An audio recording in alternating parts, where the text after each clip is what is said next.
వ్యక్తి సగటున ఒక సంవత్సరానికి ఎన్నిసార్లు ఇవ్వచ్చు? రక్తం ఇస్తే మాత్రం 4 times ఇవ్వచ్చు రూల్స్ ప్రకారం. 4 సార్లు. మేము సిచ్యువేషన్ మీరు మొత్తం కూడా అంటే ఈ సమాజానికి అంకితం చేసేలా మీ జీవితాన్ని మొత్తం సంవత్సరాల నుంచి మనం సర్వీస్ చేస్తున్న గిట్టక ఒకరొకరిని కలుస్తున్నామంటే మనం ఇప్పుడు ఏదైనా మనకు రాసుకుంటే పక్కా అయితే కానీ మనం మీ చేతుల మీద అందరి టాటోలు వేయించుకున్నారా? ఎవరాళ్ళు ఎవరెవరు వేయించు? అంటే నాకు ఇష్టం బ్లడ్ గార్డ్ మెగాస్టార్ గారు, సజ్జనార్ గారు అంటే ప్లాస్మా గార్డ్ సజ్జనార్ సార్ ఇష్టం. ఇంకా మోడీ గారు ఉన్నారు, రతన్ టాటా, ఆరోగ్యశ్రీ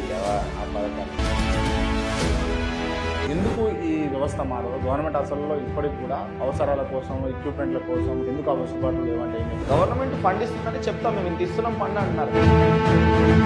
హాస్పిటల్ పై అధికారులు ఏమైనా తింటున్నారా వచ్చే ఫండ్ ఏమన్నా వెరిఫై అనేది ఉండాలి. ఉన్నారా? ఇప్పుడు కరెక్ట్ అయిన వాళ్ళే ఉన్నారా అంట? ఓటు కొనకుండా గెలిచిన ఎమ్మెల్యేలు ఎంతమంది నేనే లెక్క పెట్టలేదు. లెక్క ప్రకారం ప్రతి ఓటు పంచకుండా గెలవడం అనేది సాధ్యమైన పని కాదు. విద్యావైద్యం ఫ్రీ ఇవ్వచ్చు కదన్నా. ఎందుకు ఈ రాష్ట్ర ప్రభుత్వాలు కేంద్ర ప్రభుత్వాలు ఎందుకు చేయలేదు?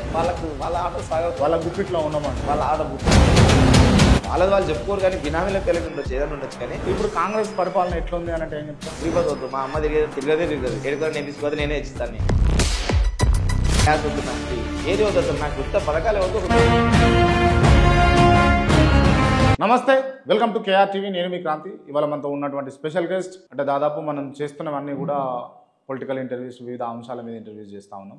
But for the first time ఒక సమాజ సేవకుని అందరివాడు ఏఎంఎస్ఆర్ను ఇంటర్వ్యూ చేయబోతా ఉన్నా. ఎందుకు ఈ వ్యక్తిని ఇంటర్వ్యూ చేస్తున్నానంటే సమాజం ఈయనకైతే రుణపడి ఉంటుంది. ఎందుకు అనంటే ఈయన చేస్తున్నటువంటి సేవ, ఈయన పడుతున్నటువంటి ఇబ్బంది అంతా ఇంత కాదు. తన జీవితాన్ని మొత్తం కూడా సమాజానికి అంకితం చేసి తన జీవితాన్ని మొత్తం సమాజానికి అంకితం చేసి రక్తదానం దాదాపు 16 సంవత్సరాల నుంచి తన వెంట తిరుగుతున్న వాళ్ళను ప్రోత్సహిస్తూ కష్టపడుతున్నటువంటి వ్యక్తి, ఎంతో మందికి ఆదర్శం. సో అటువంటి ఆదర్శప్రాయాన్ని వాళ్ళ ఇంటర్వ్యూ చేయబోతా ఉన్నాం. ముందుగా వెల్కమ్ చేద్దాం. అన్న నమస్తే.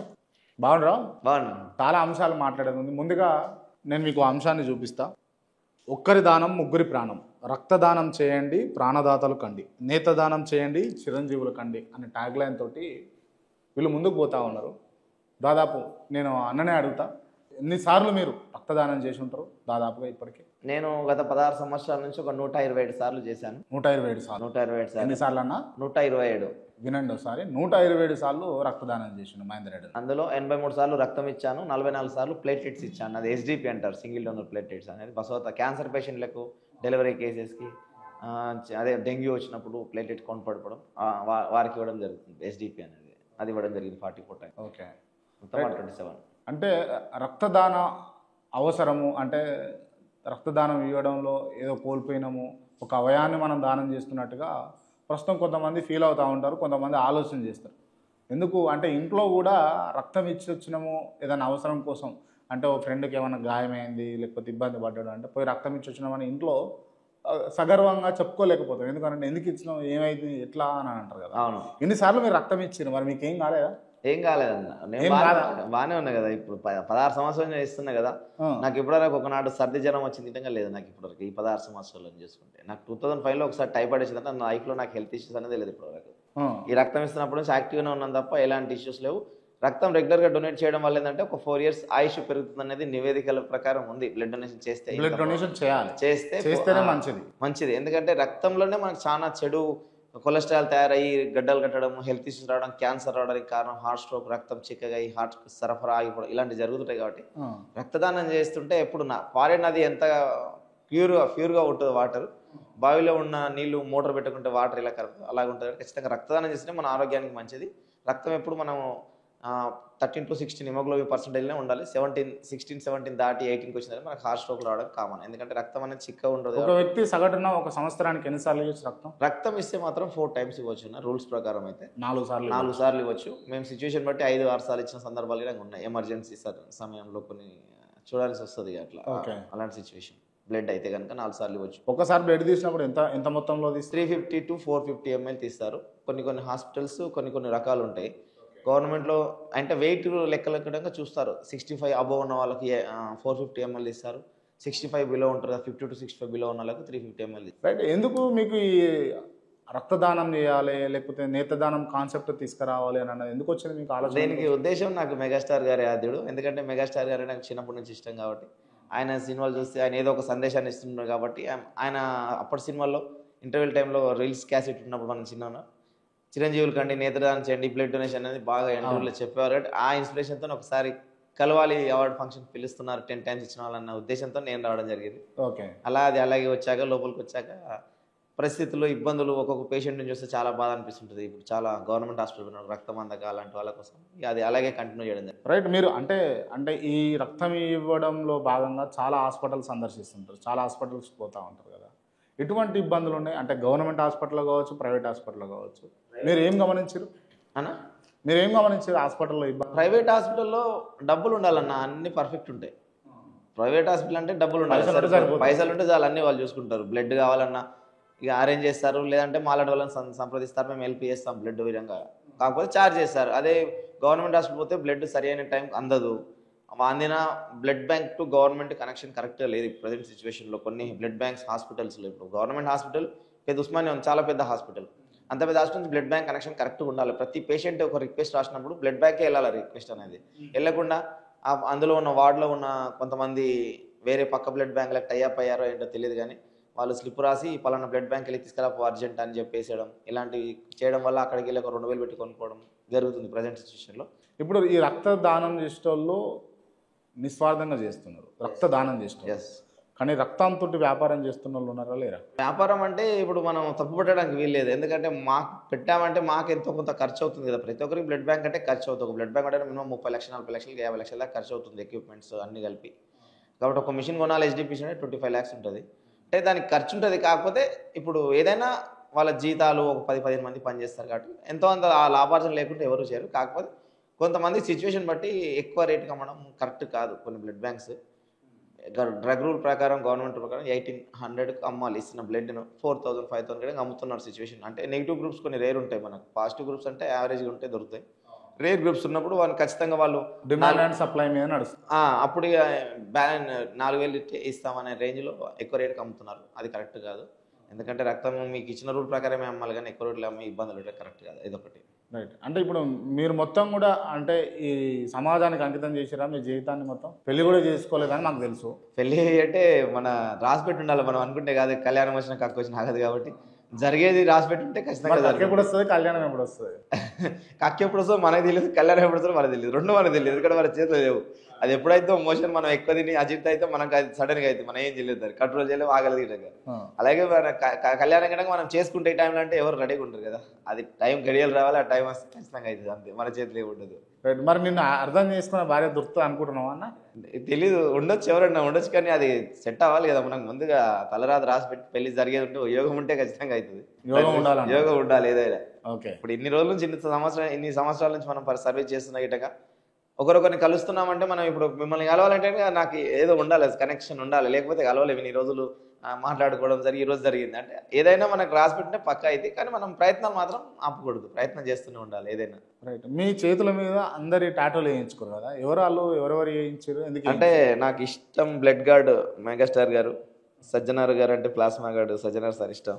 ఇక మోడీ గారు ఉన్నారు, రతన్ టాటా, సోను సూద్, పునీత్ రాజ్ కుమార్, పోలీసుల్లో ఉమేష్ చంద్ర వ్యాస్ ఐపీఎస్ ఇద్దరు.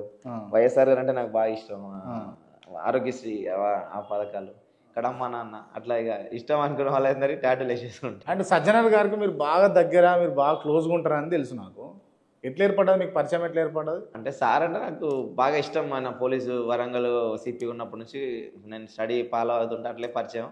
కాకపోతే కరోనా రావడం, కోవిడ్లో అతను చేస్తున్న సేవలు ఏంటంటే డిపార్ట్మెంట్లో ఎవరు చేయని సేవలు చేశాడు వాస్తవానికి. ఎందుకంటే ప్లాస్మా అనేది కోవిడ్ నుంచి రిలీవ్ అయ్యి మంచిగా అయిన వాళ్ళ నుంచి యాంటీబాడీస్ తీసుకొని ఇంకొక పేషెంట్కి ఇస్తే క్యూర్ అవుతుందనేది స్టార్ట్ చేశాడు. కాబట్టి ఆ విధంగా ఒక 12,000 మందితో ప్లాస్మా ఇప్పించడం జరిగింది. ఓన్లీ సైబరాబాద్ నుంచి అవేర్నెస్ చేసి, అంటే డేటా గవర్నమెంట్ నుంచి తీసుకొని ఎవరికి వచ్చి తగ్గింది వాళ్ళకి ఫోన్ చేసి, ఇప్పుడు నాలాంటి వాళ్ళు 200 మందిని చేసాం వాలంటరీగా సార్ దగ్గర ఒక 2-3 నెలలు చేసాం. ఓకే. అప్పుడు ఫుడ్ డిస్ట్రిబ్యూషన్ కావచ్చు, కుక్కలకు ఫుడ్ డిస్ట్రిబ్యూషన్, మనుషులకు ఒక 25 lakhs ఫుడ్ డిస్ట్రిబ్యూషన్ చేశాడు. ఆక్సిజన్ ఇంటికే పంపించాడు.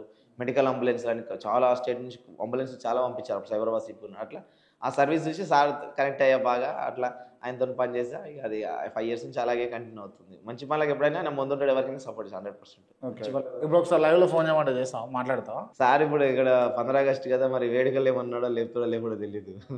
మాట్లాడతాడా జనరల్గా? మాట్లాడతాం. అవసరం ఉన్నప్పుడు మెసేజ్ చేస్తా, రిప్లై ఇస్తాడు. వీళ్ళు బట్టి ఎప్పుడన్నా ఫోన్ చేస్తే మాట్లాడతాడు. మళ్ళీ తర్వాత మళ్ళీ కాల్ చేస్తాడు అలా లేకపోతే. ఇవన్నీ కూడా అంటే పర్సనల్గా లేకపోతే మీకు సంబంధించినటువంటి అంశాలు. ఈ అన్ని అంశాలు పక్కన పెడితే వాస్తవికంగా మీరు సమాజానికి మీ జీవితాన్ని ఒక రకంగా అంకితం చేసి సమాజంలో తిరుగుతూ రక్తదానం చేస్తూ నేత్రదానం చేయండి అని చెప్పేసి వేడుకుంటూ మీరు ఎన్నోసార్లు రక్తదానం చేసిరు. ఈ సమాజాన్ని చూస్తున్నారు కదా, సమాజంలో ఉన్నటువంటి ఇబ్బందులు ఏంటిది? సమాజంలో రకరకాల ఇబ్బందులు ఉన్నాయన్న. ఒక్కొక్క దాని పోతే ఒక్కొక్కటి. విద్యా వ్యవస్థలో పోతే విద్యా వ్యవస్థలో కూడా చాలా మాఫియా ఉంది. మెడికల్ పోతే మెడికల్ మాఫియా ఉంది. ఇప్పుడు ప్రతి దాంట్లో ఏమైనా రైట్. నేను కొన్ని అడుగుతా, మీరు చెప్పండి. అంటే మీరు రక్తదానం చేస్తుంటారు, తరచూ హాస్పిటల్లకు వస్తూ ఉంటారు, వెళ్తూ ఉంటారు. కాబట్టి హాస్పిటల్లో ఉన్నటువంటి వ్యవస్థలో ఉన్న లోపాలు ఏంది అసలు? హాస్పిటల్ వ్యవస్థలో అన్నా అంటే ఇప్పుడు ఒక మా చెవెల కాన్స్టిట్యున్సీ ఉంది, మా పరిధి వరకు. ఇప్పుడు నేను మా చెవెలలో బ్లడ్ బ్యాంక్ పెట్టాలని చెప్పి నేను గవర్నమెంట్ నుంచి NHM నేషనల్ హెల్త్ మిషన్ అని ఒకటి సెంట్రల్ గవర్నమెంట్ ఉంటుంది ఫండింగ్. ఇట్లే ఫండింగ్ చేసిన ఒక సపరేట్ ఆర్గనైజేషన్ లాగా అది. అన్ని ఇండియా వైజ్గా అందరికీ రక్తం కావాలని వాళ్ళకు గవర్నమెంట్ హాస్పిటల్స్కి రక్తం అందించడము, వాళ్ళు బ్లడ్ కొని వాళ్ళకి పేషెంట్లకు ఫ్రీగా అందించాలనే ఉద్దేశంతో పనిచేయడం జరుగుతుంది. అది అలా వాళ్ళకి కావాల్సిన ఎక్విప్మెంట్స్ గిటంగా కొన్ని సపోర్ట్ చేస్తుంటుంది. ఆ విధంగా నేను మా చెవెల గిటంగా బ్లడ్ కావాలి అని చెప్పేసి నేను శంషాబాద్ చెవెలకు 2 కావాలని చెప్పి రిక్వెస్ట్ పెట్టాను కరోనాలో. పెడితే అవి శాంక్షన్ అయినాయి. వచ్చి 3 సంవత్సరాలు అవుతుంది ఎక్విప్మెంట్స్ వచ్చి. మా ఎమ్మెల్యే గారు చెప్పాను, సపోర్ట్ చేశాడు, కానీ ఇప్పటికీ అది ఓపెన్ అవ్వలేదు. 3 సంవత్సరాల నుంచి ఓపెన్ అవ్వట్లేదు. అంటే దుర్వినియోగం, అంటే వచ్చింది గిటంగా మనం సరిగ్గా దాని విధానంగా వాడుకోవట్లేదు. కాబట్టి ఖచ్చితంగా ఏదైనా ప్రభుత్వ అధికారులు అన్నప్పుడు ఇప్పుడు ఎమ్మెల్యే కావచ్చు, కింద జడ్పీటీసీ కావచ్చు, జడ్పీ చైర్పర్సన్ ఎవరైనా కావచ్చు, ఇలాంటి వాటిని దాన్ని వచ్చిన హాస్పిటల్ సందర్శించి అందులో ఉన్న లోపాలు ఏంది, ప్రజలను రెగ్యులర్గా నిత్యం ప్రజల్లో ఉండాలి. వాస్తవంగా వారానికి ఒకసారి నెలకు ఒకసారి హాస్పిటల్ విజిట్ చేస్తేనే కదా తెలిసేది ఏం లోపాలు ఉన్నాయనేది. అన్ని బాగున్నాయి, మందపడకలని కేసీఆర్ గారు చెప్పారు, అవి ఎంతవరకు అమలైనాయి అనేది చూసుకుంటే ఇప్పుడు ఉన్న వాటికన్నా కరెక్ట్గా రన్ అవుతున్నాయి అనేది చూసుకోవాలి కదా. డాక్టర్ 24 hours ఉంటున్నారా, నర్సులు మంచి ఉంటున్నారా, ట్రీట్మెంట్ ఎలా ఉంది, వాళ్ళు మాట్లాడే విధానం ఎలా ఉంది అనేది చూసుకుంటే ఎక్కడ పైన సరైన గవర్నమెంట్ హాస్పిటల్లో అంటే ఎందుకు ఈ వ్యవస్థ మారదు? గవర్నమెంట్ హాస్పిటల్లో ఇప్పటికి కూడా ఎందుకు అవసరాల కోసం, ఎక్విప్మెంట్ల కోసం, లేకపోతే చిన్న చిన్న మెడిసిన్ కోసము ఆధారపడాల్సి వస్తుంది ప్రైవేట్ ఆసుపత్రుల పైన? ఎందుకు ఆ వెసులుబాట్లు లేవంటే ఏం చెప్తాం? అంటే మెయింటెనెన్స్ లేదు కదన్నా. గవర్నమెంట్ ఫండ్ ఇస్తుందని చెప్తాం, మేము ఇంత ఇస్తున్నాం ఫండ్ అంటున్నారు. అది కరెక్ట్గా హాస్పిటల్కి వస్తున్నాయా? హాస్పిటల్కి వస్తే మరి హాస్పిటల్ ఉన్న పై అధికారులు ఏమైనా తింటున్నారా? వచ్చే ఫండ్ని ఏమైనా తింటున్నారా? ఏమైనా మాఫియా ఏమైనా జరుగుతుందా, అక్రమాలకు జరుగుతుందా తెలియదు కదా మనకు. కాబట్టి వెరిఫై అనేది ఉండాలి. ఇప్పుడు ఎమ్మెల్యే అనేటోడు వెళ్ళి వారానికి ఒకసారి నెలకొకసారి రెగ్యులర్గా వెళ్ళి విజిట్ చేయాలి. హాస్పిటల్ ఏం జరుగుతుందని తెలుసుకోవాలా, ఆయనకి ఎట్లా తెలుస్తుంది? ఇప్పుడు తిరిగితేనే కదా తెలిసేది. వీళ్ళు కరెక్ట్గా ఇవ్వకపోతే వాళ్ళు బిల్లులు పెట్టుకుంటుండొచ్చు, అందించకపోవచ్చు కదా ఎక్విప్మెంట్స్. కాబట్టి ఖచ్చితంగా హెల్త్ హాస్పిటల్లో ఉన్న సూపరింటెండెంట్ దగ్గరికి వెళ్ళి హాస్పిటల్ విజిట్ చేసి తెలుసుకోవాలి. వాస్తవంగా ప్రజలను అడగాలి, మీకు సరైన వైద్యం అందుతుందా, నేనేం చేయాలి, ఇంకా నేను ఎమ్మెల్యే ఇప్పుడు మీ ప్రజాప్రతినిధిని కాబట్టి మీకు ఏ విధంగా నేను సహాయపడగలని తెలుసుకునే విధానం. అట్లాంటి ఎమ్మెల్యేలు ఉన్నారు రాష్ట్రంలో? చాలా కష్టం అన్న. ఉన్నారంటే ఎవరిని చెప్పగలుగుతాం మనం? ఇప్పుడు ఈ 119 మందిలో మనకి ఎంతమంది ఉన్నారనేది మనం ఏ విధంగా చెప్పగలుగుతాం? ఏదో పోతే ఏదో నా హైప్ కోసమో పేరు కోసమో పోయి బిల్డప్లు ఇచ్చుంటే తప్ప జనాలు ప్రేమతోటి చేయాలనే వాళ్ళు చాలా తక్కువ ఉన్నారన్న. ఉండొచ్చు కానీ మనం ఎందుకు అనుకోవడం, కానీ చాలా తక్కువ ఉన్నారు. ఉండొచ్చు అక్కడక్కడ, చాలా తక్కువ ఉన్నారు. అప్పట్లో ఆంధ్రప్రదేశ్లో చూసేవాడిని రెగ్యులర్గా గుడ్ మార్నింగ్ ధర్మవరం అని ఆయన కేతిరెడ్డి వెంకటరామరెడ్డి గారు చేసేవాళ్ళు. అట్లా ఆయన ప్రతిరోజు విజిట్ చేసేవాడు. అలా విజిట్ చేస్తే కనుక తెలుస్తుందేమో, కానీ ఎవరు విజిట్ చేయట్లేదు కదా. అట్లా వాస్తవంగా అంటే ముఖ్యంగా ఏంటంటే ఇప్పుడు ఎమ్మెల్యే గారు ఉన్నప్పుడు ఆయన పరిధిలో ఉన్న ప్రతి మండలం లెవెల్లో సమాజ సేవకులు ఎవరు ఉన్నారని ముందు వెరిఫై చేయాలి. ఎందుకంటే సమాజ సేవకులకే తెలుస్తుంది ప్రతి వ్యవస్థలో ఉన్న మార్పులు ఏమన్నా తప్పులు ఉన్నాయా జరిగాయి. కామన్ పీపుల్ ఎప్పుడో ఒక రోజు పోతారు. సమాజ సేవకులు ఎప్పుడు నిరంతరం వాళ్ళతో ఏదో ఒకటి చేయాలి, ఒకటి తప్ప ఒకటి కొత్త కార్యక్రమాలు చేయాలనే ఉద్దేశంతో ప్రజల్లో ఉంటారు. కాబట్టి వాళ్ళని అడిగితే తెలుసు. ఇప్పుడు నేనున్న నా రక్తం మహేందర్ ఏముంది ఏంటంటే నేను చెప్పగలుగుతా. రక్తమే కాదు, ప్రతి సమస్య నేను చెప్పగలుగుతా, ప్రతి సర్వీస్లో ఉన్న ప్రతి సమస్య నేను చెప్పగలుగుతా. కానీ ఆయన ఫోన్ చేసి లేపని పక్ష చాలాసార్లు చేసి మా ఎమ్మెల్యే గారు ఎప్పుడోసారి లేపుతారు. సంవత్సరం ముందు ఒకసారి లేపి చెప్పమైందరు కానీ బిజీ ఉన్నట్టు అయిపోద్ది అంతే. అసలు రెస్పాన్సిబుల్ కరెక్ట్, రెస్పాన్సే కరెక్ట్ లేదన్న అసలు ఎక్కడంగా. ఓకే, వాళ్ళ రెస్పాన్స్ ఉండి ఇది చేస్తున్నాం. 5 సంవత్సరాలు 3 టర్మ్కి గెలిచాడు మా ఎమ్మెల్యే ఇప్పటివరకు మా చెవెళ్ళ. కానీ 3 సంవత్సరాలు మరి ఎంత డెవలప్ చేసిండో ఆయనకే విజ్ఞత, ఆయనకే తెలియాలి. ఏం ఊర్లలో పోతే రోడ్లు దరిద్రంగా ఉన్నాయని. మా ఊరికి పోతే రోడ్డు నేను కారు తీసుకొని ఊరికి పోవట్లేదు, రోడ్ అంత దరిద్రంగా ఉంది ఇప్పుడు. ఏడ గుంతలు, వాటరు, దుమ్ము ధూళి అంత ఆగమైపోతున్నాయి, వెహికల్సే ఖరాబ్ అవుతాయి. అంటే డెవలప్మెంట్ అనేది ప్రభుత్వం నుంచి ఫండ్ వస్తుందా వస్తలేదా అని చూసుకుంటే ప్రజల్లో తిరిగి ఏదో మినిమం సేవలన్నా వాళ్ళకి చేయాలి, తెలుసుకోవాలి. అసలు ఈ వర్షం పడితే ఎట్లుందో వీళ్ళ పరిస్థితి, హాస్పిటల్కి వెళ్తున్నా తెలుసుకునే ప్రయత్నం వాళ్ళు చేయాలి. 5 ఏళ్ళు వచ్చారంటే వాళ్ళ పదవి చుట్టూ ఈ శంకుస్థాపనలు, ఈ కళ్యాణ లక్ష్మి చెక్కులు, ఇంకా ఈ సీఎం రిలీఫ్ ఫండ్లు ఇచ్చే పేపర్ల కటింగ్లు వేసుకుంటే తప్ప ఏం లేదన్న. కళ్యాణ లక్ష్మి చెక్కులు మనం ఇవ్వాల్సిన అవసరం లేదు, గవర్నమెంట్ ఆఫీసర్ ఇస్తారన్న, కలెక్టర్ లోకల్ ఉన్న ఎవరో జడిపించారు ఎవరో ఇస్తారు, ఎమ్మెల్యే ఇవ్వాల్సిన అవసరం లేదు. కానీ వీళ్ళే ఇచ్చేదో పెద్ద వీళ్ళే ఆస్తులు రాసిస్తున్నా సొంతంగా నా ఇస్తున్నా అన్న ఫీలింగ్లో ఉన్నారన్న చాలా మంది ఎమ్మెల్యేలు ఈ కళ్యాణ లక్ష్మి చెక్కులు. రైట్, ఈ వ్యవస్థ అంతా రూపుమాపి అంటే వ్యవస్థ సత్మార్గంలో నడవాలి, ప్రజలకు నిజంగా నాణ్యమైన విద్య, వైద్యం, ఇతర వస్తువులు కలగాలి అంటే ఏం జరగాలి అసలు? రాజకీయాలకు ముఖ్యంగా చదువుకున్నట్టు రావాలన్నా కొంచెం సమాజ పట్టున్న ప్రజల్లో ఏం సమస్యలు ఉన్నాయి మాట్లాడి పట్టున్నట్టు రావాలి. కానీ కరప్టెడ్ అయ్యేటోడు వస్తే మాత్రం ఎక్కడైనా ఈ వ్యవస్థ ఉన్నారా ఇప్పుడు? కరప్ట్ అయిన వాళ్ళే ఉన్నారా అంతా? ఇంచుమించు చూస్తుంటే అంతే ఉన్నారన్న. ఏడో ఉండొచ్చు కొంతమంది, కానీ చాలా తక్కువ అన్న. ఎక్కడ వచ్చినా ఏదో ఒక పని. ఇప్పుడు ఎలక్షన్ ముందర ప్రతి ఓటుకు ఓటు పంచని, ఓటు కొనకుండా గెలిచిన ఎమ్మెల్యేలు ఎంతమంది నేనైతే లెక్క పెట్టలేను. ఖచ్చితంగా ఓట్లు పంచారన్న. మా ఊర్లో ఏడగా పంచారు, అందరూ పంచుతూనే ఉన్నారన్న. చెప్పలేకపోతారు కానీ లెక్క ప్రకారం ప్రతి ఓటు పంచకుండా గెలవడం అనేది సాధ్యమైన పని కాదు. కాకపోతే ఏంటంటే రాజకీయ నగరం మార్పు ఏందన్న అంటే ఏమన్నా కానీ ఓటు మాత్రం ఎవరికొరికి వేస్తారు కన్ఫామ్. జనాలు ఏం ఓటు వేయకుండా అయితే ఉండరు. ఎక్కిపోతే చదువుకున్న వాళ్ళు మాకు వీకెండ్ అని వెళ్ళిపోతారు, కొంచెం లీవ్లు ఇచ్చినట్టు ఓటు వేయకుండా బద్దకస్తులు. ఇలాంటి వాటిగా సమాజం నాశనం అవుతుంది. ఎందుకంటే చదువుకొని మంచి చెప్పాల్సిన వృత్తిలో ఉండి నువ్వే చెప్పకుండా ఓటు వేద్దాం వీకెండ్లకు పోతే ఎట్లా వ్యవస్థ ఎక్కడ మారుతుందన్న. మళ్ళీ ప్రశ్నించడం మాత్రం వాళ్ళు ముందు ఏం చేస్తున్న ఎమ్మెల్యే అని అంటారు. అంటే నువ్వు ప్రశ్నించాలంటే ముందు నువ్వు ఓటు హక్కు వినియోగించుకున్నావా? ఓటు వేసేటప్పుడు ఒక్క క్షణం ఆలోచించాలా. 6 మంది లిస్ట్ ఉంటే 6 మందిలో ఎవరు బెటర్, 6లో బెటర్ ఎవరు ఇంత అని ఆలోచించి ఆ క్షణంలో ఆలోచించి మార్పు వస్తే మాత్రం వ్యవస్థలో మార్పు వస్తుంది. పలానోడు ఏంది ఇన్నిసార్లు గెలిచిన ఏం చేసిండు, ఈ మనిషి క్యాడర్ ఏంది, బ్యాక్గ్రౌండ్ ఏంది, వ్యక్తిత్వంగా ఆలోచించాలి. ఎందుకంటే పుట్టినప్పటి నుంచి ఈ 40 సంవత్సరాలు ఆయన ఏం చేసిండు అనేది ఒకసారి క్యాలిక్యులేట్ చేసుకుంటేనే ఓటేయాలి. ఎట్టికి 5,000 ఇచ్చిండు 2,000 ఇచ్చిండు కొనుక్కొని వేయడం వల్ల ఈ వ్యవస్థ రోజుకి ఇంత కరెక్టెడ్ అయిపోద్ది. లక్షల కోట్ల అప్పుల అయితే మన మీద బడన్ అవుతూనే ఉంటుంది, ప్రతిదీ పెడుతుంటుంది. విద్యా వైద్యం ఫ్రీ ఇవ్వచ్చు కదన్నా, నాకు తెలియక అడుగుతా. ఇప్పుడు విద్యా వైద్యం ఫ్రీ ఇస్తే మనకి ఇంకా ప్రజలకు ఏం సమస్యలు ఉంటాయి? ఎంత కష్టపడతారన్నా. పిల్లలు ఏంటంటే పిల్లలు పుట్టినట్టు చాలు వాడు చదివించేదాకా వాడికి ఇప్పుడు చెడ్డీ ఏర్పించిందంటే వాడికి 4 లక్షలు 5 లక్షలు ఫీజు కూడా ఉన్నాయి ఒక్కొక్క స్కూల్లో. అంటే మినిమం ఎక్కడ పోయినా ఒక 50,000 30,000 అయితే ఖచ్చితంగా ఉన్నాయి. అంతకంటే తక్కువలేవు. అంటే వానికి ఏం తెలుసు, 3 ఏళ్ళకి 4 ఏళ్ళకి స్టడీ చేస్తే 25,000-30,000 ఫీజు కట్టి వాడిని చదివేటంత వరకు వానికి అదే. మళ్ళీ ఏదైనా హాస్పిటల్ అయితే డబ్బులు, ఈ రెండింటికే డబ్బులు. ఎందుకంటే విద్య ఒకటి ఫ్రీ చేసి హాస్పిటల్లో ఫ్రీ చేస్తే ఇంకా ప్రజలకు ఏం సమస్యలు ఉంటాయి అన్న పెద్దగా మేము కూడా చెప్తున్నాం. కానీ ఎందుకు ఈ రాష్ట్ర ప్రభుత్వాలు, కేంద్ర ప్రభుత్వాలు ఎందుకు చేయలేకపోతే? అలా చేస్తే మనం వాళ్ళ ఆటలు వాళ్ళ గుప్పిట్లో ఉన్నామంట, వాళ్ళ ఆట గుప్పిట్లో ఉండడం, వాళ్ళ ఆట సాగోగిడంగా. ఎందుకంటే ఎప్పుడైతే మంచి చేస్తామో ఎవరిని లెక్క పెట్టరన్నా. ఇప్పుడు నేనే ఉన్నా, నేను మంచి చేస్తాను, నన్ను ఎవరు లెక్క పెడతారన్నా? మహేంద్ర వదిలేస్తారు. ఆ క్షణం హైప్ చేస్తారు, తర్వాత వదిలేస్తారు. ఆయన పని ఆయన చేసినట్టుగా. వాస్తవంగా వాళ్ళకి చేయాలన్న ఉద్దేశం ఉండదు అన్న. చాలా మార్చాలనుకుంటే 5 సంవత్సరాలు చాలన్న. విద్యా వ్యవస్థ ఏ వ్యవస్థను మార్చాలి 5 ఏళ్ళు చాలు. కళ్ళు మూసుకొని ఆయననే 4 సార్లు సీఎం చేసే అధికారం కంటే ఉంటుంది ప్రజలకు. కాకపోతే వీళ్ళు అంతా కరప్టెడ్ అయిపోయి ఏదో ఒకటి నేను సంపాదించుకోవాలి వ్యక్తిగతంగానే. నేను అన్న వాస్తవంగా చెప్పాలంటే అన్న, రాజకీయాల్లో రాకముందు ఉన్న ఒక్క ఎమ్మెల్యే ఇప్పుడు రాజకీయాలు వచ్చిన 5-10 ఏళ్ళ తర్వాత ఎమ్మెల్యే అయినాక వాళ్ళ ఆస్తులు చూసుకోండి అన్న, లెక్క ఎక్కడ పోయింది అసలు. వాళ్ళు చెప్పుకోరు కానీ బినామీల పేర్ల మీద ఉండొచ్చు, ఏదైనా ఉండొచ్చు. కానీ ప్రజలకు తెలుసు కదన్న. ఇప్పుడు లెక్క ప్రకారం ప్రతి ఎమ్మెల్యే ఆస్తులు ఎంత అనేది ప్రజలకు ప్రతి ఒక్కరికి తెలుసు. అంటే బయటకు చెప్పుకోలేరు. మా ఎమ్మెల్యే 20 ఎకరాలు కొనేసిండు, 30 చెప్పుకుంటూనే ఉంటారు. ఎందుకంటే ఇక్కడ చిటికి మన ప్రజలకు ప్రతి ఒక్కరు తెలుస్తారు. కానీ చెప్పలేకపోతారు, బయటికి రాలేకపోతారు. అంటే ప్రశ్నించే తత్వం రావాలన్నా ప్రతి ఒక్కరికి. వాస్తవంగా ఇప్పుడు నేను పోతున్నా అంటే రోడ్ ఖరాబ్ ఉంది, రోడ్డు వీడియో లైవ్ తీసి ఎమ్మెల్యేని ట్యాగ్ చేసి సోషల్ మీడియాని వాడాలి, గట్టిగా వాడాలి. ప్రతి ఒక్కరు వాడాలని నేర్చుకున్నాను. ముఖ్యంగా యువతకు నేను చెప్తున్నా, ఎక్కడ ఏ సమస్య ఉన్నా ఫోన్ చేయడం అన్ని మానుకోండి, సోషల్ మీడియాని వాడుకోండి గట్టిగా. మా కాన్స్టిట్యున్సీ, మా ఊరు అని మంచిగా లైవ్ వీడియోలు పెట్టండి. ఎందుకంటే అవేర్నెస్ రాకపోతే మారదన్న వ్యవస్థ. అంటే జరగాలి, ఏం జరుగుతుంది అనేది ప్రతి ఒక్కరికి తెలవాలి. ఎమ్మెల్యే ఇంతనా అంతనా అంటే మార్పు రావాలంటే ప్రశ్నించేతత్వం రావాలన్నా. ప్రశ్నించేతత్వం రావాలంటే నువ్వు ఓటు అమ్ముకోకూడదు. అంతే, ఓటు అమ్ముకుంటే నువ్వు ప్రశ్నించాలి. ఏం రా, నువ్వు 5,000 ఇచ్చి పుణ్యానికి వేసినావా, ఎట్లా చేస్తా అని ఒక క్వశ్చన్ రేజ్ అవుతుంది కదా. కాబట్టి ఓటు ఎప్పుడైనా నిజాయితీగా నిస్వార్థంగా రూపాయి గీయడం అమ్ముకోకుండా నీకు నచ్చినోనికి ఆలోచన చేయాలన్న. ఆ విధానం మార్పు వస్తేనే వ్యవస్థలో మార్పు వస్తుంది. Right, okay. అండ్ అంటే ఇప్పుడున్నటువంటి కాంగ్రెస్ పరిపాలనతో కంపేర్ చేస్తే గతంలో బీఆర్ఎస్ పరిపాలనను ఏది మంచిగా ఉండే అంటే మీరు ఏం చెప్తారు? మంచిగా ఉండే అంటే ఏముందన్న, ఒక రియల్ ఎస్టేట్ తప్ప అన్ని ఎప్పుడున్నా గవే ప్రభుత్వాలన్నా. ఒక రియల్ ఎస్టేట్ని హైప్ చేస్తున్నారు బీఆర్ఎస్ ప్రభుత్వంలో. ఎందుకంటే 4 ఎకరాల నుండి కోటీశ్వరుడు అని చెప్పుకున్నాం, కానీ ఇప్పుడు ఎక్కడుందన్న 4 ఎకరాలు ఇప్పుడు అమ్ముకునే సిచ్యువేషన్ ఉందా అన్న? కనీసం ఇప్పుడు భూములు కొనడానికి ఎవరైనా వస్తారా సార్? ఎక్కడ రేట్లు అంటే డెవలప్మెంట్ అనేది సిటీలో చూపించాడు తప్ప విలేజ్లో బీఆర్ఎస్ ప్రభుత్వం చూపించలేదు. అందుకే సిటీలో గెలిచింది, బయట ఓడిపోయింది. అంటే మెయిన్గా ఏంటంటే అన్న, ప్రభుత్వం అధికారంలో ఉండాలంటే నాయకుడిగా ఆ కాన్స్టిట్యున్సీలో ఉన్న ఎమ్మెల్యే గిట్టగా ప్రజల్లో ఉండాలి ఎప్పటికీ.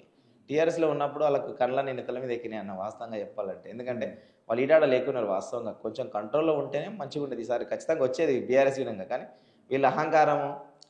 నేను ఒక విషయం అన్న, కేటీఆర్ గారు లాస్ట్ ఒక ఇంటర్వ్యూలో మాట్లాడాడు. ఎప్పుడు ఎలక్షన్ ముందర ఒక ఆమె నాకు 3 పిల్లలు అని చెప్పి పోతే హైలైట్ అయింది బాగా. నాకు ఎవరు లేరు నాకంటే నేను చూసుకుంటానే ఆమెకు భరోసా ఇచ్చాడు. మళ్ళీ అదే ఆర్కే గారి ఇంటర్వ్యూలో ఆమె ఇట్లా అయింది కదా అంటే, ఆమె నా కోసం కన్నదా, దేశం కోసం, ఎవరి కోసం కన్నది పిల్లలని ఒక క్వశ్చన్ రేజ్ చేసిండు అన్న ఆర్కే ఇంటర్వ్యూలో, రాధాకృష్ణ గారి ఇంటర్వ్యూలో.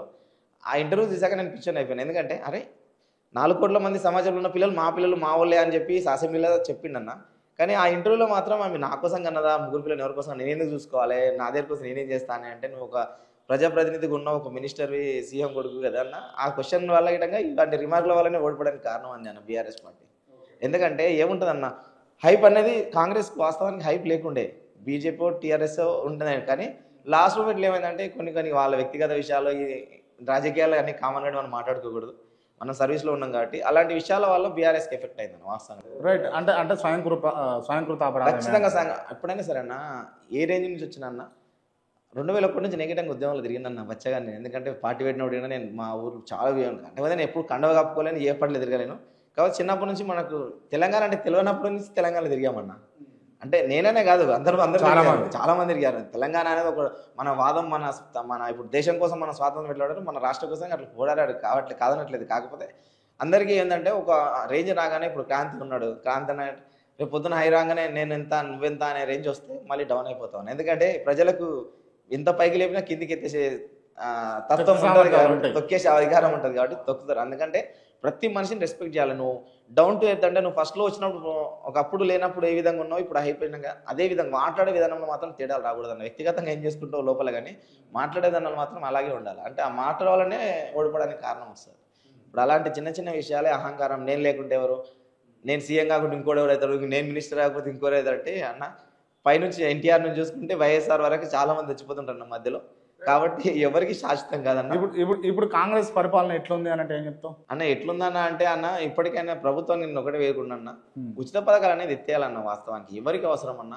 ఇప్పుడు నువ్వు ఊళ్ళో చూసుకోనన్నా, ఏది రేషన్ కావచ్చు అన్న, నాకు రేషన్ ఉందన్న, నేను క్యాన్సిల్ చేయమని వేడుకుంటున్నా.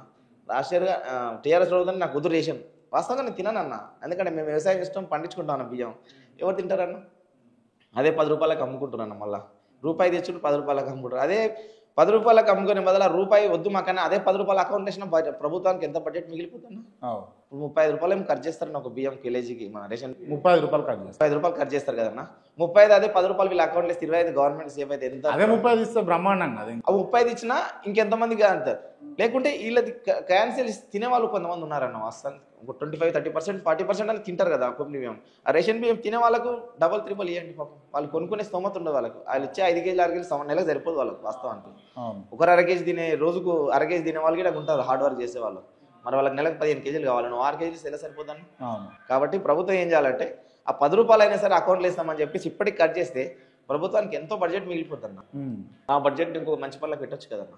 నేను రెడీగా ఉన్నాను. కాంగ్రెస్ ప్రభుత్వంలో ఫ్రీ అన్నారు, నాకు ఫ్రీ బస్ వద్దు, మా అమ్మ తిరగదే ఎడుకొని నేను తీసుకోవద్దు, నేనే ఇస్తాను. ఫ్రీ బస్ క్యాన్సల్ మా ఇంట్లో, నా వరకు చెప్తున్నాను. రేషన్ వద్దు, ఫ్రీ కరెంట్ నా ఇంట్లో ఇప్పుడు నేను కరెంట్ బిల్లే కడుతున్నాను. నేను అప్లై చేస్తలే, వచ్చే 150 రూపాయలకి ఎందుకు ఫ్రీ కరెంట్? ఇప్పటికీ రాష్ట్రం నాశనం అయిపోయింది. ఆ 150 వల్ల ఒరిగేది ఏముండదు. గ్యాస్ వద్దు నాకు, ఫ్రీ ఏది వద్దు అసలు, నాకు ఉచిత పథకాలే వద్దు, ఒక విద్యా వైద్యం అందియంటే చాలు నాకు. నేను కోరుకునేది ప్రభుత్వం.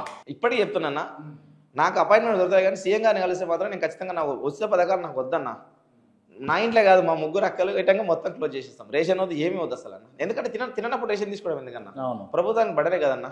ఇప్పుడు 60 కేజీలు మా ఫ్యామిలీకి 70 కేజీలు వచ్చినప్పుడు 7 మూళ్ళు అంటే 2100 రూపాయి కిలో అయిపోయినాడు. మనకు ఆ డబ్బులు అయితే మిగిలిపోతాయి కదన్నా. ప్రభుత్వానికి బడ్జెట్ కదా. ఇవన్నీ తగ్గించుకుంటే పెన్షన్ అవసరం లేదన్న. ఎవరికి అవసరం ఉన్నా పెన్షన్? ఎవరు దిక్కులేని వాళ్ళకి, పాపం ఎవరు లేరు, వాళ్ళకి నిరాశలు సింగిల్ అన్నప్పుడు వాళ్ళకి పెన్షన్ ఇవ్వాలి. ఆరోగ్యం ఎన్ని కోట్ల ఆస్తులు ఉన్నాయన్న, బిల్డింగ్లు ఉన్నాయి, వాళ్ళకి పెన్షన్ ఇవ్వడం ఏందన్న? ప్రభుత్వానికి ఇంత చిత్తశుద్ధి ఉన్నదన్న వీటిపైన? ఆ ఊర్లో విలేజ్ సెక్రటరీ ఏం చేస్తుండు, సర్పంచ్ ఏం చేస్తుండు, మండల ఆఫీసులో ఎంఆర్ఓ కానీ అందరు ఏం చేస్తారన్న? వ్యవస్థ ఎక్కడికి పోతుంది అసలు? అంటే ఉచితాలు అందాలన్న, తప్పు లేదు, కానీ అవసరం ఉన్న వాళ్ళకి అందితే విలువ ఉంటుంది అన్న. ఆగలేననికి అన్నం పెడితే దేవుడు అంటాడు, కానీ నిన్ను నన్ను అన్నం పెడితే ఏం బట్టి పప్పు కమ్మలేదు, కూర కమ్మలేదు, ఇది ఉడకలేదు అనే మాట అంటాడు తప్ప అన్నదాత సుఖిబాని అన్నాడు. ఎందుకంటే విలువ తెలవాలన్న, ప్రతిదీ ఉచితాలు పొందేటప్పుడు విలువ తెలవాలి. రైట్. ఈ అన్ని అంశాలు మిమ్మల్ని ఎందుకు అడిగినానంటే, ఖచ్చితంగా అంటే మీరు సమాజానికి మీరు ఎంతో, సమాజమే మీకు ఎంతో రుణపడి ఉంటుంది. ఎందుకంటే మీరు చేస్తున్నటువంటి సేవ అటువంటిది. మీరు ఎన్నో అవకతవకలు, ఇబ్బందులు, వ్యవస్థలో ఉన్నటువంటి లోపాలను మీరు గమనించి ఉంటారు కాబట్టి నేను ఇంతసేపు ఇవన్నీ అడిగిన. సో మీ వరకు వస్తే రక్తదానం విషయంలో మీరు అంటే దాదాపుగా ఎన్ని సంవత్సరాల నుంచి చేశారు మీరు? ఇప్పుడు 16 సంవత్సరాలు. 16 సంవత్సరాలు. 16 సంవత్సరాల నుంచి చేస్తూనే ఉన్నారు. సంవత్సరానికి ఎన్నిసార్లు ఇస్తుంటారు? అవరేజ్ 6 సార్లు ఇచ్చేవాడిని అన్న, కానీ లాస్ట్ ఇయర్ 20 టైమ్స్ ఇచ్చాను, ఈ ఇయర్ 14 సార్లు ఇచ్చాను ఇప్పటికి. అంటే ప్లేట్లెట్స్ బ్లడ్ కలిపి సంవత్సరానికి ఒక సంవత్సరం 20 సార్లు ఇచ్చాను లాస్ట్ ఇయర్. అంటే 3 సార్లు బ్లడ్ ఇచ్చాను, 17 సార్లు అది ప్లేట్లెట్స్ అని చెప్పాను కదా, సింగిల్ అవి ఇచ్చాను. 20 టైమ్స్ ఇచ్చాను లాస్ట్ ఇయర్. ఇప్పుడు ఈ ఇయర్లో 2 టైమ్స్ బ్లడ్ ఇచ్చాను, 12 టైమ్స్ ఎస్డిపిలు ఇచ్చాను, ప్లేట్లెట్స్ ఇచ్చాను. ఇప్పుడు మీరు ఇచ్చే బ్లడ్ ఎక్కడ సప్లై చేస్తారు ఎక్కువ? అంటే సిచ్యువేషన్ బట్టి అన్న, నేను ఇచ్చేది ఎక్కువ శాతం తెలంగాణలో గవర్నమెంట్ హాస్పిటల్స్ సపోర్ట్ చేస్తాను. ఎందుకంటే గవర్నమెంట్కు ఎవరు పేదవాళ్ళే వస్తారన్న గవర్నమెంట్కి. అవును. వాళ్ళకి కొనుక్కోలేని స్తోమత ఉండాలి. ఒక్కొక్క పేషెంట్కి 10,000 కొనుక్కోవాల్సి వస్తుంది బ్లడ్ లేక. అంటే ప్రభుత్వం దీనిపైన నేను అందించేది ఏంటంటే, నేను చేసే సేవ ఏదైనా ఫ్రీగా అందించాలి సమాజానికి. అది విధంగా ఉన్నవాడంటే పెట్టుకుంటాడన్న. ఉస్మానియా గాంధీ లాంటికి వచ్చిన వాళ్ళు పెట్టుకోలేరన్న పాపం. వాళ్ళకు రానికి ట్రాన్స్పోర్ట్ అక్కడ తినడానికి ఎవరు ఫ్రీగా పెట్టిన అన్న దీన్ని ఉండాలి చేస్తారన్న. బస్ తారకంగా కొన్ని హాస్పిటల్స్ అట్లా ఉన్నాయి, వాళ్ళకి నేను బాగా సపోర్ట్ చేస్తాను. అంటే ఎవరికైనా చేస్తా, కాంటినెంటల్ వచ్చినా వేసినా, అపోలో వచ్చినా, నా వల్ల అయినా నేను చేస్తాను. కాకపోతే నేను ఫస్ట్ ప్రిఫరెన్స్ చేసి మాత్రం పూర్ పీపుల్కు ఫ్రీ అందించాలి, వైద్యం కానీ బ్లడ్ కానీ ఫ్రీ అందించాలని లక్ష్యం కోసం పనిచేస్తున్నాను. రైట్. ఎప్పుడన్నా కలిసిరా చిరంజీవిని? చిరంజీవి గారిని 4 సార్లు 5 సార్లు కలిసాను అన్న. 4-5 సార్లు మాట్లాడండి ఏమన్నా? మాట్లాడు బాగున్నా అంటాడు. అంటే టాటూస్కి నాకు తెలుసు కదా, వాళ్ళ ఫ్యామిలీకి అందరు చూశాడు కదా. ఓకే. అదే మాట్లాడతాడు. సోను సూద్ని కలిసిన? కలిసిన. సోను సూద్ని కూడా కలిసిన. సజ్జనర్ సారే కల్పించాడు last time plasma and function అలా సంధ్యా కన్వెన్షన్ జరిగింది గచ్చిపోలు. సజ్జనర్ గారికి బాగా క్లోజ్ ఉంటారు కదా. ఇప్పుడు చెప్పండి, ఆర్టీసీలో అవకతవకలు ఉన్నాయా? మీరు ఉచిత బస్సు మీ అమ్మకు వద్దని ఇందాక అన్నారు. ఉచితాలలో భాగంగా ఉచిత బస్సు కూడా ఉన్నది. మరి దానివల్ల ఆర్టీసీ నష్టపోతుందా, లాభపడుతుందా అంటే ఏం చెప్తారు? ఉచితాలు అనేది అవసరానికి ఇస్తే ఉచితం మంచిదే అన్న, కాదన్నట్లే. కానీ ఈ ఉచితాలు ఎవరు వాడుకుంటారు అన్న? ప్రజెంట్ గవర్నమెంట్ ఏంటంటే హామీలు ఇచ్చి గెలవాలనే ఆతృతతో వస్తారు, కానీ లాస్ట్కి వస్తే అన్నారు కదా రేవంత్ రెడ్డి గారు, నేను ఏదో లంక బిందెలు అని వచ్చినా లాస్ట్కి వస్తే ఇదేం లేదు బుడిదే ఉంది ఏమన్నాడు ఆ డైలాగు. అంటే ఏదో ఊహించుకొని వస్తారు, ఎక్స్పెక్టేషన్స్ లేకుండా వచ్చేసారు. కానీ రాష్ట్ర వాస్తవిక పరిస్థితులు తెలియకుండా ఉంటారు అన్న రాజకీయ నాయకులు ఎవరైనా. విశ్లేషణ చేస్తారు కదా, అన్వేషణ చేస్తారు. ఇప్పుడు ప్రతి ఒక్కరు నేను ఏం తెలియదు, నేను సమాజ సేవన ఒక్కొక్కరు ఆస్తులు భూములు అనేది ప్రజలకు తెలిసినప్పుడు, ఒక సీఎం క్యాండిడేట్లో ఉండి నువ్వు ఇన్ని సంవత్సరాలు, ఇప్పుడు 17 సంవత్సరాల నుంచి రాజకీయాలు ఉన్నాడు అన్న ఇట్లా రేవంత్ రెడ్డి అన్న, అన్ని అవగాహన ఉంటాయి కదా, అన్నీ ఉండే వచ్చాడు అధికారంలోకి వచ్చింది కదా. మరి ఉచిత హామీలు ఇచ్చేటప్పుడు ఆలోచించాలి కదా, ఇది చేస్తావా చేయలేమా అని ఆలోచన. ఆశకు మనకు తాహతకు మించిన మన రాష్ట్ర అప్పు ఎంత, బాధ్యత ఎంత, మన ప్రభుత్వం నెలకు ఎంత బడ్జెట్ ఉండాలి నడవాలంటే అన్ని ఐడియా ఉంటుంది కదా నా విశ్లేషణ. వాళ్ళ దగ్గర IAS IPS అంతా విశ్లేషిస్తారు కదా. ఆ ఐడియా లేకుండా ఇలా ఇస్తారన్న ఉచిత హామీలు ఎప్పుడైనా సరే. గెలవాలనే సంకల్పం ఎందుకోసం ఇచ్చారంటావు మరి? గెలవాలి అంతే అంతే అంతే. హామీలు కొట్టి ప్రజలను పిచ్చలో చేసి గెలవడమే తప్ప చేయాలని ఆలోచన ఉన్నాడు. ఎప్పుడు ఉచితాలు హామీలు ఇవ్వద్దన్న ఎలక్షన్ హామీలు. రైట్. ఓకే. ఇప్పుడు ఆర్టీసీ అప్పుల్లో ఉందా లేదా? అప్పుల్లో ఉందన్నది వాస్తవమే కదా. 3,000 కోట్లు అని అన్నారు, ఇప్పుడు తగ్గింది ఎంతనో 800 CR అని అన్నాను, కానీ వాస్తవాలు మనకు లెక్కలు తెలియవు. కాకపోతే ఏంటంటే ఉచిత పథకాలు పెట్టాలన్న అవసరమే. ఎవరికి ఇస్తాం? స్టూడెంట్స్కి ఇవ్వండి అన్న. పూర్ పీపుల్ బస్ పాస్ 400 కట్టుకునే స్టూడెంట్స్ ఇష్టంగా ఉన్నారన్న ప్రజెంట్ సిచ్యువేషన్లో. వాళ్ళ తండ్రులను కష్టపడి పాస్ తీసుకొని, నేను కూడా కష్టపడన్నా. బస్ పాస్ ఒక రోజు లేట్ అయితే దుమ్మ కొట్టి తెల్లారి రిన్వాల్వ్ చేసుకొని పోయిన సందర్భాలు నేను చదువుకునేటప్పుడు. 150 రూపాయల డే పాస్, మంత్లీ పాస్ మనది, స్టూడెంట్ పాస్, రెగ్యులర్ పాస్. అలాంటి సిచ్యువేషన్లో చాలామంది ఉన్నారు. కాబట్టి స్టూడెంట్స్కి ఇవ్వండి, లేకుంటే రాయితీలు ఇవ్వండి. 60+ ఉంటే ఒక 10%, 25%, ఒక బస్ ఛార్జెస్ తగ్గించినా అయిపోద్ది. కానీ ఈ ఫ్రీ ఎందుకన్నా అసలు నాకు అర్థం కాదు. ఈ ఫ్రీల వల్ల ఏ ఉపయోగం ఉన్నా? ఇప్పుడు నెలకు మొన్న చెప్పారు 20 కోట్ల మంది తిరిగారు అని, ఏదో 1 ఇయర్ పైన కదా ఇప్పుడు వచ్చి 20 కోట్ల మంది తిరిగారు. 20 కోట్ల మంది ఎంతమంది తిరిగినా పని లేకుండా టైం వేస్ట్ చేసుకొని తిరిగే వాళ్ళు చాలా ఉన్నారన్న. ఇప్పుడు ఊర్లలో ఉన్న వాళ్ళు ఏందన్నా అంటే ఫ్రీ వస్తుందని చెప్పి మైదీపట్నం వచ్చి కూరగాయలు కొనుక్కుంటున్నా. 60 కిలోమీటర్లు వస్తున్నారంటే ఎంత వృధా చేస్తారన్న, ప్రజాధనం వృధానే కదన్నా. వాళ్ళు ఏం ఆలోచిస్తారంటే, ఇప్పుడు నేను చెప్తా అక్క ఎందుకు పోతున్నారు అక్క మీరు మైదీపట్నం అంటే ఫ్రీగా తమ్ముడు పోతున్నాం అంటారు. ఫ్రీ అక్కడ నువ్వు ఫ్రీ అని ఆలోచిస్తున్నావు. నిజమేనా ఇది? వాస్తవం అన్నా, ఫ్రీ అని ఆలోచిస్తున్నావు నువ్వు కాదనట్లా. రేపు పొద్దున నీకు ఎంత పడ్డా నాకు తెలుసా అక్క? ఇప్పటికే మన మీద 1,50,000 అప్పు ఉంది, మన రాష్ట్ర అప్పు మన 1,00,000 వెళ్తుంది. ఇప్పుడు 4 కోట్ల మంది 7 లక్షల కోట్లు వేసుకునే 1,00,000 పడుతుంది మనకి యావరేజ్గా. మరి ఆ 1,00,000 ఎవరు రేపు పొద్దున లాస్ట్కి వస్తే మళ్ళీ అంబానీ అదనుకో రాష్ట్రం అమ్ముకోవాల్సిన పరిస్థితి వస్తుంది. ఒకప్పుడేమో బ్రిటిష్ వాళ్ళు పాలిచ్చారు, నిజాం పాలిచ్చిండు, రేపు పొద్దున వెళ్ళేటంగా పాలించాల్సి వస్తుంది. అంటే వ్యవస్థలో మార్పులు ఏంటంటే తెలుసుకోవాలని. ఫ్రీ అనగానే మా గవర్నమెంట్ మన ఇంట్లోకి వెళ్ళి ఇస్తున్నా అంటారు. ఆయన ఇంట్లోకి వెళ్ళాడు, మన ఇంట్లోకి ఇస్తాడు ప్రభుత్వం. ఏదైనా గుర్తు పెట్టుకోవాలి, మన ఇంట్లోకి ఇస్తాడు. రాష్ట్ర వాటాలో ప్రతి 4 కోట్ల మందిలో ప్రతి పర్సన్కి వాటా ఉంటుంది. ప్రభుత్వాలు ఏం సీఎం అప్పు చేసిపోతే సీఎం బయటప్పుడు ఏమన్నా నా ఆస్తులు ఆమె కట్టిపోతాడన్నా? అలాంటి సిద్ధాంతాలన్నా ఏమంటాం మన ఆర్టికల్ అలాంటివన్నా చేంజ్ చేయాలా, యాడ్ చేయాలా. ఒక ఎమ్మెల్యే సీఎం ఇంత తప్పు చేసిండో అలా వాళ్ళ ఎమ్మెల్యేలు వాళ్ళే కట్టాలనేది ఒకటి. వాళ్ళు అనవసరంగా ప్రోటోకాల్ వాడుకోవడం, పోలీసులను వాడుకోవడం, గన్మెన్లను వాడుకోవడం ఎందుకన్నా? ప్రజా వ్యవస్థలో గన్మెన్లు ఎందుకన్నా? నువ్వు ప్రజాప్రతినిధి అన్నా, ఎమ్మెల్యేకి నీకు నన్ను గన్మెన్లు ఎందుకన్నా? ఇంటికాడ వాళ్ళ వైఫ్ కావచ్చు, వాళ్ళ ఫ్యామిలీ కావచ్చు, ఎందుకన్నా? ఎవరు అంత తీవ్రవాదులు ఎవరు లేరు సమాజంలో. ఏదైనా ఉంటే నోటితో ప్రశ్నిస్తారు కానీ చేతి చేసుకుంటే అంత సీన్ అయితే ఎవరికి లేదన్నా. కాకపోతే గవర్నమెంట్ ఇవన్నీ తగ్గించుకోవాలి, అనవసరమని తగ్గించుకొని, అనవసరమైన డీజిల్ కావచ్చు, తిరగడం కావచ్చు, హైఫై తగ్గించుకుంటే మంచిది అన్న. ప్రజల్లో ఉండాలి. వాస్తవంగా ఆర్టీసీ గురించి చెప్పాలంటన్నా, ఫ్రీ బస్ అని పెట్టారన్న, మంచి పద్ధతే. సరే పెట్టారు, ఈయన 5 సంవత్సరాలు తీయనికి లేదు, నడిపిస్తూనే ఉంటారు, నడుస్తుంది. కానీ ఫ్రీ బస్ పెట్టినప్పుడు ఎన్ని బస్సులు అవసరం మనకు? మన వ్యవస్థ, రవాణా వ్యవస్థ రోజుకి ఎంత ఉంది? ఫ్రీ బస్ పెట్టడం వల్ల ఎంతమంది ఎక్స్ట్రా తిరుగుతారు అనేది ఒకటి విశ్లేషణ చేసుకొని పెట్టాలి.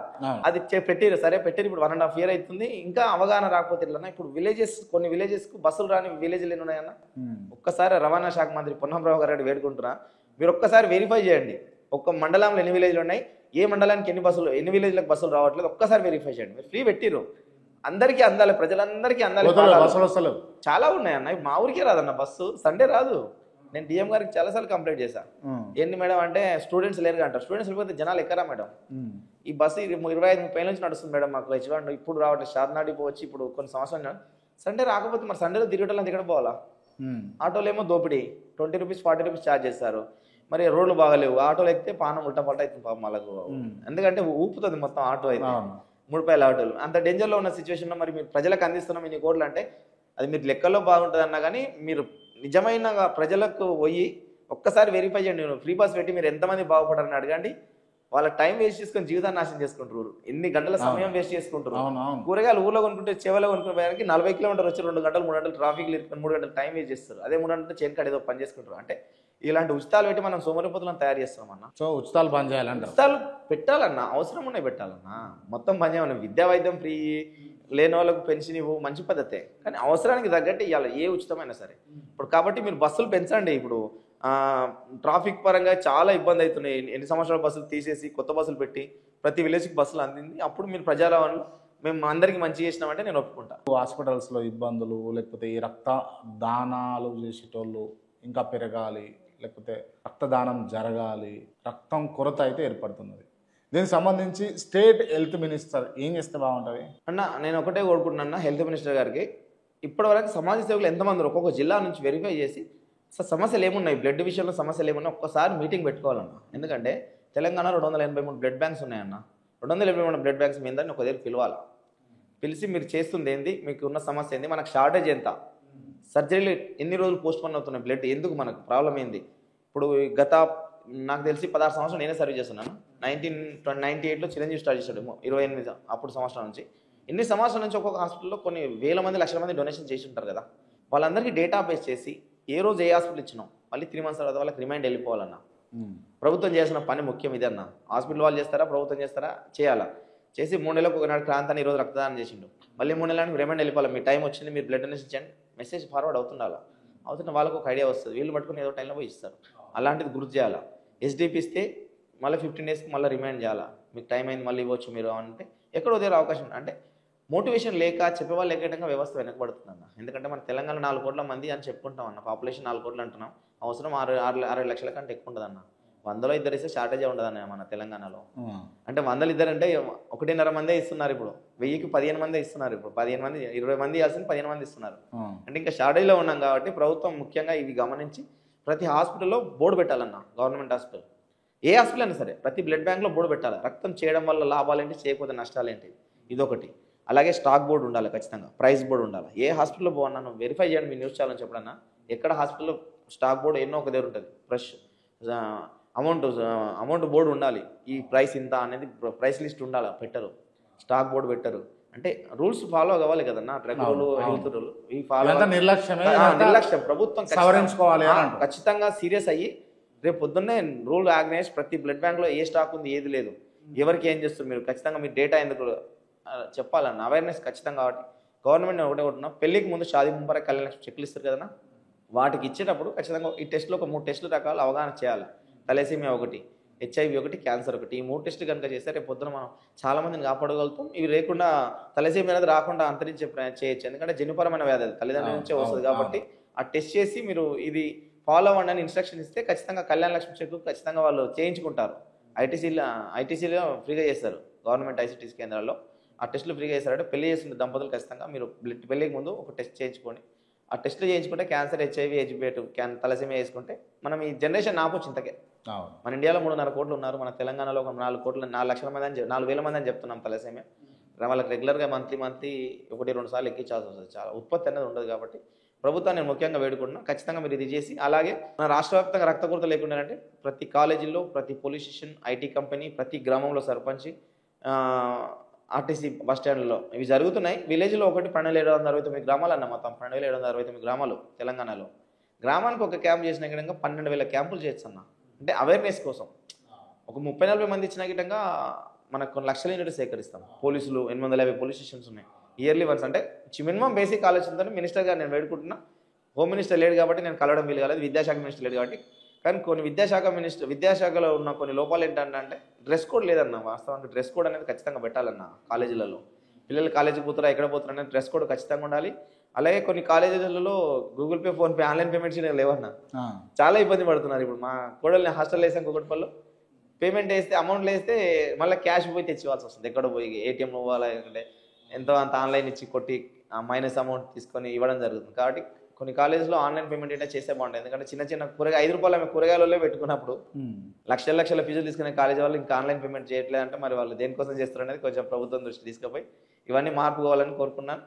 చివరిగా నేను ప్రతి ఒక్కరికి, ప్రేక్షకులందరికీ, KRTV ఇప్పటివరకు మీరు రక్తదానం చేయని వాళ్ళు ఉంటే ఈ రోజు అన్న స్వాతంత్రం మనకి ఎలా వచ్చింది, ఎన్ని వందల సంవత్సరాలు మనం వేరే వాళ్ళతో పోరాడి మనలు ఎంతమంది బలై సాధించుకున్నారు, వాళ్ళ త్యాగానికి గుర్తుగానైనా ఈరోజు రక్తదానం చేసి మీ దగ్గరలో ఉన్న బ్లడ్ బ్యాంక్ వెళ్ళి రక్తదానం చేయండి.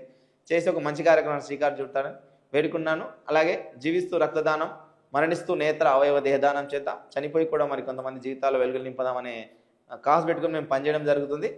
నాతో పాటు మా అన్నగారు గిటంగా ఉన్నారు, ఆయన మాట్లాడతారు. థ్యాంక్ యూ అన్న, థ్యాంక్ యూ సో మచ్. ఏం పేరన్నా మీ పేరు? గోపరాజు శ్రీనివాసరావు. ఎన్ని సంవత్సరాల నుంచి ఇస్తున్నారు మీరు రక్తదానం? 38 సంవత్సరాలు. నా వయసు 56. నేను 38 సంవత్సరాల నుంచి బ్లడ్ డొనేట్ చేస్తున్నాను. ఎన్నిసార్లు ఇచ్చుంటారు ఇప్పటి వరకు? ఇప్పుడు వరకు 292 సార్లు ఇచ్చాను. 292. సో అందులో ప్యూర్ బ్లడ్ వచ్చేసేసి 168 టైమ్స్ ఇచ్చాను. Platelets 124 times. ఏం ఇబ్బంది ఏమి ఉండదా? చూడండి, ఇప్పుడు చూస్తున్నారు కదా. మీలాంటి వాళ్ళు చెప్పాలి. కొన్ని అంటే రక్తదానం వల్ల కొంత ఇబ్బంది ఉంటుంది అని చెప్పేసి కొంత అపోహలో లేకపోతే కొన్ని అనుమానాలతోటి సమాజం ఉన్నది. వాళ్ళ చైతన్యమే ఇంకా రక్తదాన దాతలు పెరగాలి అంటే కాబట్టి మీరైతే కొన్ని అంశాలు చెప్పాల్సి ఉంటుంది. ఏం ఇబ్బందులు ఉండవు. ఇప్పుడు మీరు అన్నది అపోహలు అన్నారు కూడా, నిజంగానే అపోహలే అవి. వీడనాడాలి జనరల్లీ. అదంతా ఎట్లా వస్తుందంటే తల్లిదండ్రులు, స్కూల్ టీచర్స్, లేకపోతే కాలేజ్ లెక్చరర్స్, లేకపోతే మన నడిపే గవర్నమెంట్స్ కానీ అవి ముందుకు వచ్చి రక్తదానం చేయండి అని చెప్పాలి వాళ్ళు. అది లోపం వల్ల ఇది ఇంకా అందరికీ వెళ్ళట్లేదు. నేను 38 సంవత్సరాల నుంచి ప్రతి కాలేజ్కి వెళ్తాను, ప్రతి స్కూల్స్కి వెళ్తాను, ప్రతి సాఫ్ట్వేర్ కంపెనీస్ అన్నిటికీ వెళ్తాను. అందరికీ చెప్తాను మీరు రక్తదానం చేయటం వల్ల ఎటువంటి ఇబ్బంది లేదు అని చెప్తాను. చెప్పి నేను లైవ్ ఎగ్జాంపుల్గా నేను చూపిస్తుంటాను. మీరు ఏం చెప్పదలుచుకున్నారు సమాజానికి? నేను ఒకటి నా క్యాప్షన్ ఏంటి అంటే, నాలాగా చేయమన్నాను. నేను సంవత్సరానికి 4 సార్లు, అవసరం వచ్చినప్పుడు 6-7 సార్లు కూడా ఇచ్చేస్తాను. కానీ నేను అందరికీ, యువతకి, యంగ్స్టర్స్ చెప్పేది ఒకటే, మీ బర్త్డే రోజు కానీ, లేదా మీ తల్లిదండ్రుల బర్త్డే కానీ, పెళ్ళైపోయిన వాళ్ళు ఉంటే మీ పిల్లల బర్త్డే కానీ, మీ లవ్డ్ వన్స్ కానీ, మీ నేషనల్ లీడర్స్ కానీ సంవత్సరానికి ఒక్కసారి డొనేట్ చేయండి. ఆ డొనేట్ చేసిన దాంట్లో మీ హ్యాపీనెస్ అది వేరుంటుంది. లేకపోతే యానివర్సరీస్, మీ యానివర్సరీ వన్స్ ఏదైనా యానివర్సరీ ఉన్న రోజు, యానివర్సరీ రోజు వెళ్ళి ఒక్కసారి డొనేట్ చేస్తే అది మనకు మంచిది. జనరల్లీ మనం ఏం చూస్తాం, పేషెంట్కి ఇస్తున్నాము, అది అసలుకి అది మర్చిపోండి. ఫస్ట్ అసలుకి మీకు మంచిది. ఒక దగ్గర 50 రోగాలు రావు. అట్లీస్ట్ కొన్ని హార్ట్ డిసీజెస్ రక్తం దానం చేయడం వల్ల. సో హార్ట్ రిలేటెడ్ ప్రాబ్లమ్స్ ఉంటాయి, అది బ్లడ్తోనే వస్తాయి హార్ట్ రిలేటెడ్. అవి కొన్ని రావు. క్యాన్సర్ రిలేటెడ్ ఉంటాయి, అవి కూడా రక్తం ద్వారా వచ్చే క్యాన్సర్ రిలేటెడ్ రావు. సో నేను ఫస్ట్ మీకు మంచిది. తర్వాత మనం ఇంగ్లీష్ వర్డ్ యూజ్ చేస్తే రీజువినేట్ అయిపోతుంది బాడీ. రక్తం దానం చేయటం వల్ల ఏంటంటే ఫ్రెష్గా మనం గ్లోయింగ్గా కనపడతాం, మంచి వెల్ బిల్ట్ ఉంటాం, రక్త సరఫరా మంచిగా నడుస్తుంటుంది. సో అందుకే నేను ఇన్ని బెనిఫిట్స్ అయితే ఉంటాయి రక్తదానం వల్ల. అన్ని బెనిఫిట్సే. ఇన్ని రోజుల నుంచి, ఇన్ని సంవత్సరాల నుంచి ఇన్నిసార్లు రక్తదానం చేశారు కదా, ఇందులో భాగంగా కొంత వేరకు రాష్ట్రంలో, దేశంలో, పర్టికులర్గా హైదరాబాద్లో తలసేమియాకి సంబంధించి కొన్ని ఇబ్బందులు అయితే ఉన్నాయి. అసలు దీన్ని ఎట్లా అరికట్టవచ్చు, ఎట్లా నిర్మూలించవచ్చు? తలసేమియా అంటే యాక్చువల్లీ ఇది డిజీజ్ కాదండి, ఇది బ్లడ్ డిజార్డర్ యాక్చువల్లీ. అది ఎవరి వల్ల వస్తుంది? తల్లిదండ్రుల వల్ల, లేతే తాత అమ్మమ్మ వాళ్ళతో, నాయనమ్మలతో వస్తుంది. లేకపోతే అది కాకపోయినా మేనమామ మేనత్తల ద్వారా వస్తుంది. లేకపోతే ఇంకొక కొన్ని బ్లడ్ డిజార్డర్స్ వల్ల రావచ్చు. సో దీన్ని అరికట్టాలి. యాక్చువల్లీ ఇప్పుడు వరకు అందరూ చేస్తున్నాము ఏంటి అంటే కేరు కాజ్ నడుస్తుంది, క్యూర్ నడుస్తుంది. కానీ ఇప్పుడు కావాల్సిందల్లా యువతకి ఒకటే ఏం చెప్పేదంటే ప్రివెన్షన్. దానికి టెస్ట్ చేయించుకోవాలి. అదేంటి అంటే HbA2 ఉంది, తర్వాత HPLC టెస్ట్ అని ఉంది. ఆ రెండు చేసుకుంటే మనకి లైఫ్ టైంలో ఒక్కసారే. ఇప్పుడు ప్రతిదీ ఏదైనా చేసుకుంటే ఈసారి ఉంటుంది, ఇప్పుడు వస్తుంది, అప్పుడు వస్తుంది. కానీ ఇప్పుడు ఏంటి, ఇది ఒక్కసారి చేయించుకుంటే చాలు. సంవత్సరానికి ఒకసారి చేయించుకున్నారు అనుకోండి, ఇప్పుడు ఇంకా మళ్ళీ ఎప్పుడు అవసరం లేదు, లైఫ్ టైంలోకి ఇక రాదది, మళ్ళీ కొత్తగా రాదది, బ్లడ్ డిజార్డర్ కాబట్టి అది. సో నేను అదేమంటున్నానంటే యువతకి ఎవరు పెళ్ళి కన్నా ముందన్నా, పెళ్ళి అయ్య ముందన్నా, ప్రెగ్నెన్సీ అప్పుడన్నా అది టెస్ట్ చేయించుకోమంటాను. ప్లస్ ఇప్పుడు మనకి తలసేమియా అంటే ఏంటి? అసలు తలసేమియా అనేది రెండు అండి. ఒకటి తలసేమియా మైనర్, ఒకటి తలసేమియా మేజర్. తలసేమియా మైనర్ అంటే తలసేమియా క్యారియర్ కూడా అని చెప్తారు. సో అది ఏంటంటే దానివల్ల ఏం తెలియదు, బాడీలో ఆ జీన్ ఉంటుంది కానీ బయటకి అనారోగ్యంగా కనపడడు. కానీ తలసేమియా మేజర్ వల్ల మన ఆర్గన్స్ ఖరాబ్ అయిపోతాయి, ఐరన్ ఎక్కువ వచ్చి అవి మెల్ట్ అయిపోతాయి. సో దానికి డైరెక్ట్ మనం ఇంపాక్ట్ చూస్తాం. అది దానికే ఇప్పుడు ట్రాన్స్ఫ్యూజన్ అవసరం. దానికి ఒక పిల్లవాడు నెలకి 15 రోజులకు ఒకసారన్నా, లేకపోతే 18 రోజులకి ఒకసారి అంటే నెలకు 2 సార్లు ఖచ్చితంగా బ్లడ్ ట్రాన్స్ఫ్యూజన్ చేసుకోవాలి. అంటే సంవత్సరానికి 18 నుంచి 24 సార్లు బ్లడ్ ట్రాన్స్ఫ్యూజన్ చేసుకోవాల్సి వస్తుంది. సో రక్తదాతలు ఇప్పుడు మామూలుగా వేరేకి ఇచ్చిన ప్రెగ్నెన్సీ కానీ, క్యాన్సర్ కానీ, డెంగ్యూ కానీ ఇట్లా ఇస్తూనే ఉన్నారు. కానీ దీనికి వచ్చేసి ఒక్క పిల్లవాడికే 18 నుంచి 24 సార్లకి అవసరం. మళ్ళీ ఈ 24 సార్లు ఇచ్చిన పిల్లవాడు 25 సంవత్సరాలకు వచ్చినాక గ్యారంటీగా బతుకుతాడనేది కూడా లేదు. చాలా రేర్ ఆఫ్ రేర్లో 50 వరకు 60 వరకు ఉంటారు. కానీ అది పోవాలి అంటే ప్రివెన్షన్. దానికి మనం ఈ HbA2 టెస్ట్ అన్నా, లేకపోతే HbA1c టెస్ట్ చేయించుకోవాలి. దీంతో మనము తలసేమియాను అరికట్టడానికి వీలవుతుంది అని అంటారు. ఇది లైవ్ ఎగ్జాంపుల్గా 2 ఉన్నారండి మన ఫిలిం పర్సనాలిటీస్. ఒకరు అమితాబ్ బచ్చన్, ఇంకొకరు జాకీ ష్రాఫ్. ఇద్దరు కూడా తలసేమియా క్యారియర్సే. కానీ వాళ్ళు చేసుకున్న భార్యలకి లేదు, సో వాళ్ళకి పిల్లలకి సంక్రమించలేదు అది. So happy life. నేను అదే ఒకటే చెప్తున్నాను, మనకు ఉంది అనేది భయపడద్దు ఎప్పుడు. మనకు ఉంది అని తెలిస్తే లేని వాళ్ళని చేసుకోవాలి తలసేమియా క్యారియర్స్కి. ఇక మేజర్ అన్నప్పుడైతే ఇంకా అట్లా మేజర్ కూడా అంతే. కానీ ఇద్దరు తలసేమియా క్యారియర్స్ ఉన్నారనుకోండి, పిల్లవాడికి ఖచ్చితంగా వస్తుంది. లేదా ఒక ఇద్దరు మేజర్స్ ఉన్నా కానీ ఖచ్చితంగా వస్తుంది. సో అది మనకు రాకుండా అరికట్టాలి అనుకుంటే ముందు ఈ టెస్ట్ చేయించుకోమని నా ఒక్కటే మనవి.